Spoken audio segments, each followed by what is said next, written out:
O ataque à Ucrânia pela Rússia está em curso há quase 21 meses, e esta guerra causou maior dano a um continente específico, que é a Europa. Na realidade, o conflito da Rússia não é apenas com a Ucrânia, mas envolve um bloco inteiro conhecido como o Ocidente. Em fevereiro de 2022, quando a Rússia atacou a Ucrânia, em vez de retaliar abertamente com um ataque, os países ocidentais decidiram recuar e se envolver nessa guerra. Essa decisão foi devido ao fato de a Rússia ser uma superpotência nuclear e um confronto direto poderia ser extremamente custoso. Portanto, os países ocidentais iniciaram o fornecimento de bilhões de dólares em armamentos para a Ucrânia lutar contra a Rússia, ao mesmo tempo em que impunham sanções aos bancos, empresas e indivíduos russos. Os países ocidentais acreditavam que essas sanções obrigariam a Rússia a recuar da guerra na Ucrânia. No entanto, eles talvez tenham ignorado que a Rússia possui uma arma que poderia potencialmente colapsar toda a Europa e, especificamente, a Alemanha, a maior economia da Europa,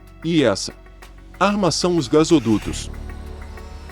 Toda a Europa tende a 25% de sua necessidade energética através do gás, e 50% do suprimento de gás para toda a Europa vem de um único país, que é a Rússia. A Alemanha é a maior compradora de gás e petróleo russo na Europa. Quando a União Europeia começou a impor sanções à Rússia, a Alemanha interrompeu todas as formas de comércio com a Rússia, exceto o fornecimento de gás e petróleo. A razão por trás disso foi que, até abril de 2022, a Alemanha recebia 55% de suas importações de gás e 35% de suas importações de gasolina da Rússia. Portanto, a Alemanha tinha plena consciência de que, se interrompesse imediatamente os suprimentos de gás e petróleo da Rússia, sua economia entraria em colapso em questão de meses. Além disso, após a guerra entre Rússia e Ucrânia, a Alemanha continuou a pagar à Rússia 220 milhões de euros por dia pelo gás. Este pagamento excede em muito a ajuda financeira que a Alemanha estava fornecendo à Ucrânia.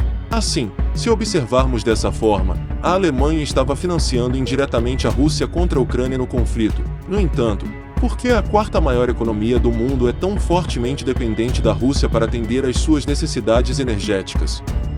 E por que o gás é tão essencial para a Europa quando o futuro está nos dispositivos eletricamente alimentados? Por fim, qual impacto a reação da Rússia teve sobre a Europa e a Alemanha? E qual será o resultado de todos esses eventos? Todas essas perguntas são exploradas neste vídeo.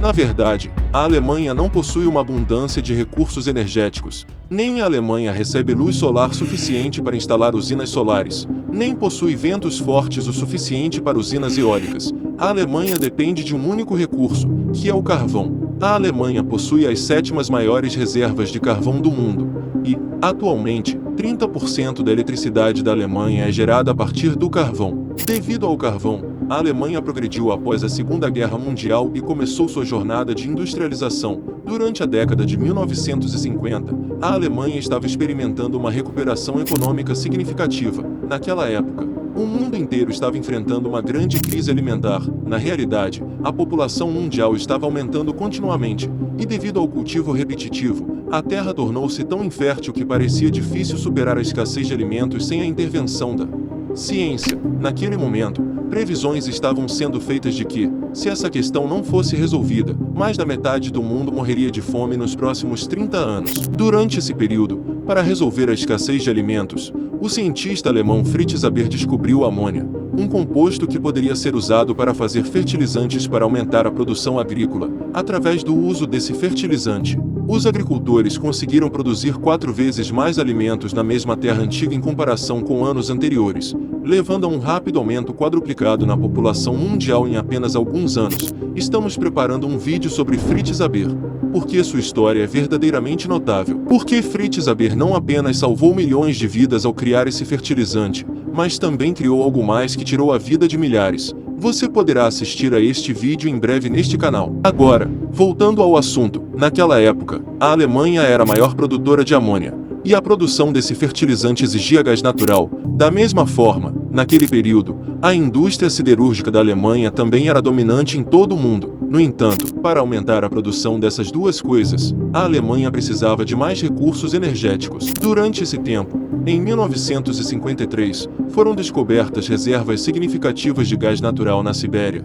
O governo soviético começou a construir gasodutos para fornecer esse gás para as cidades soviéticas. Este trabalho foi concluído em poucos anos. No entanto, fora da União Soviética, Havia uma demanda significativa por este gás, e a Europa era sua maior cliente. Surgiu a questão da necessidade de um investimento substancial para transportar esse gás por meio de gasodutos para a Europa. Então, em 1969, um novo chanceler assumiu o poder na Alemanha, introduzindo uma nova política externa conhecida como Ostpolitik, que visava aproximar a União Soviética e a Alemanha. Sob essa política, a Alemanha Ocidental e a União Soviética assinaram um acordo de energia, segundo o qual a União Soviética forneceria gás natural para a Alemanha Ocidental, e em troca, a Alemanha Ocidental forneceria aço de alta qualidade para a construção desses gasodutos para a União Soviética. Este foi um acordo de 20 anos, e para entender sua importância, é essencial compreender por que o gás natural é tão diferente de outros recursos energéticos. Em essência, o gás natural, o carvão e o petróleo são os três maiores recursos energéticos dos quais o mundo inteiro e a indústria dependem. No entanto, enquanto o carvão e o petróleo podem ser transportados globalmente por navios, enviar gás natural para qualquer lugar sem gasodutos é muito desafiador, e a construção desses gasodutos é custosa, demorada e desafiadora. É por isso que os projetos de gás levam de 20 a 30 anos para serem concluídos. Assim, até a década de 1980, a União Soviética havia construído esses gasodutos para a Europa, e até 1990, a União Soviética estava fornecendo 40% do gás da Alemanha. Então, em 1991, a União Soviética se desintegrou, e agora os principais gasodutos da Rússia passavam pela Ucrânia para chegar à Europa, significando que a Rússia não tinha mais controle sobre esses gasodutos e o gás. Para resolver esse problema, a Rússia começou a construir novos gasodutos. Até 1999, a Rússia havia construído outro gasoduto que passava pela Bielorrússia e chegava à Alemanha. Então, em 2005, ambos os países começaram a construir outro gasoduto que, diretamente do Mar Báltico, seguia em direção à Alemanha. Esse gasoduto é conhecido como Nord Stream, e foi esse gasoduto que tornou a Alemanha altamente dependente da Rússia. Agora, o gás da Rússia estava chegando à Europa e à Alemanha por essas três rotas. O comércio estava florescendo, a Europa estava recebendo uma quantidade substancial de gás, e a Rússia estava lucrando bastante. No entanto, em 2008, Rússia e Ucrânia tiveram um pequeno desentendimento sobre os preços, levando a Rússia a interromper o fornecimento de gás pelos gasodutos da Ucrânia por 20 dias. Consequentemente, vários países europeus enfrentaram uma interrupção no fornecimento de gás. Na verdade, na Polônia, 11 pessoas morreram devido ao frio intenso causado pela falta de fornecimento de gás. Esse incidente deixou claro que a Rússia estava controlando toda a Europa por meio desse fluxo de gás. Então, em 2014, quando a Rússia atacou o leste da Ucrânia e tomou a Crimeia, toda a Europa impôs sanções à Rússia. Muitos países começaram a buscar fontes alternativas de gás e petróleo.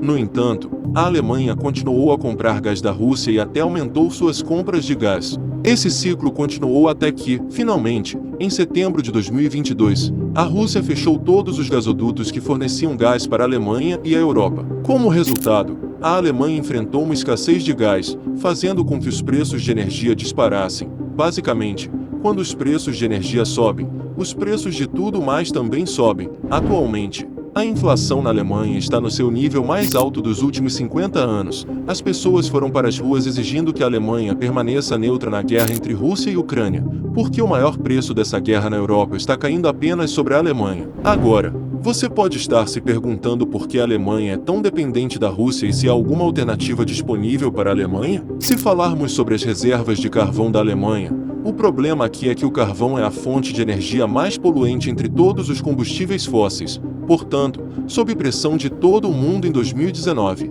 a Alemanha assinou um acordo para fechar todas as suas usinas de carvão nos próximos 10 anos. Consequentemente, o único recurso em que a Alemanha é rica não será mais útil. Da mesma forma, se tentarmos explorar opções fora da Alemanha, as maiores reservas de gás natural da Europa estão nos Países Baixos. No entanto, espera-se que essas reservas também sejam encerradas em 2023.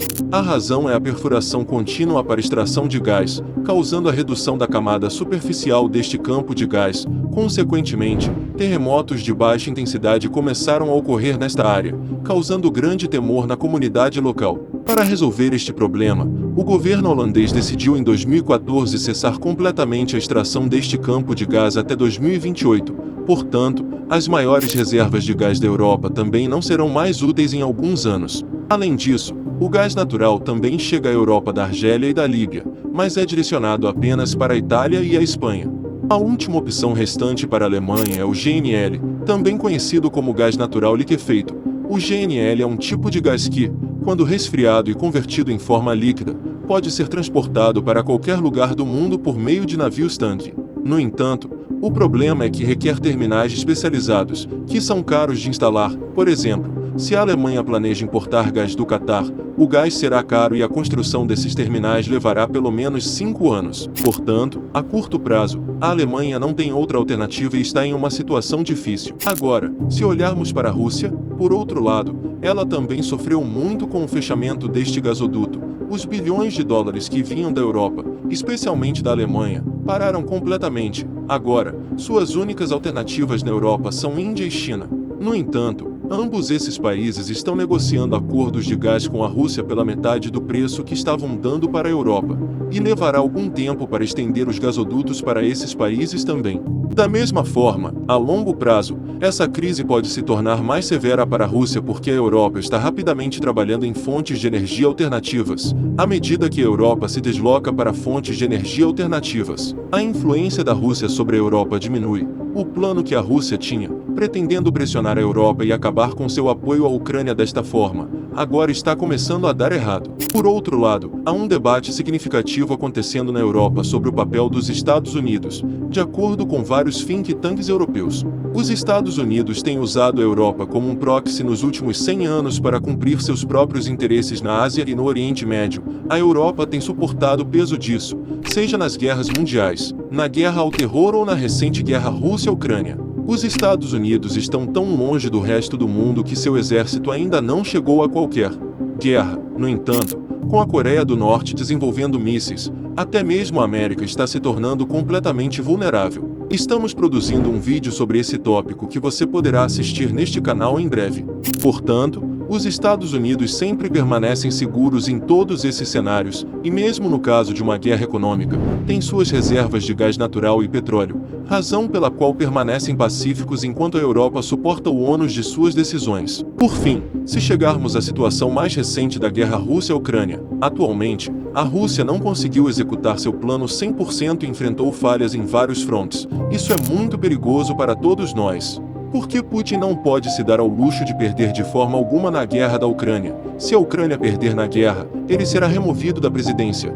E já há conversas sobre isso acontecendo na Rússia. Esta guerra causou muito dano econômico à Rússia, e as pessoas locais estão muito tensas com esses assuntos. Portanto, no futuro, a Rússia pode tomar algumas medidas extremas. Os próximos 5 a 6 meses são muito importantes e decidirão qual potência mundial irá liderar. Se você gostou do vídeo de hoje, por favor, curta e inscreva-se no canal. Estas são todas as fontes que consultamos para este vídeo. Vejo você no próximo vídeo. Cuide-se.